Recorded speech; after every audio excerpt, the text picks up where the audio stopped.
Yaani mimi nawahusia watoto wa kike wote, ukikutana na mwanaume msome.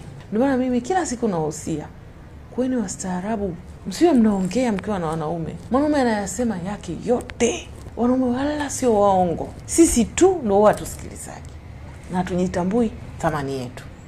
Mimi niache ndoto yangu kwa ajili ya mwanaume, kisa atanilipa mimi mshahara? Mke wake mkubwa ana kazi, lakini wewe akukataze wewe kazi. Kama yeye hataki wanawake wanaofanya kazi, mbona yule mkubwa hajamwacha? Hayo umejitoa muhanga, umeacha kazi kwa ajili ya mtu. Mbona leo anakupiga wewe sindano za moto? Usijitoe muhanga kwa ajili ya mtu. Watu wake hawakutaki, wewe unamtaka, unataka kujitoa muhanga uingie kwenye hiyo ndoa ambao ndugu zake hawakutaki. Akikugeuka itauma kama pasi. Kwa sababu leo jitoa muhanga kwa ajili yake, amekugeuka.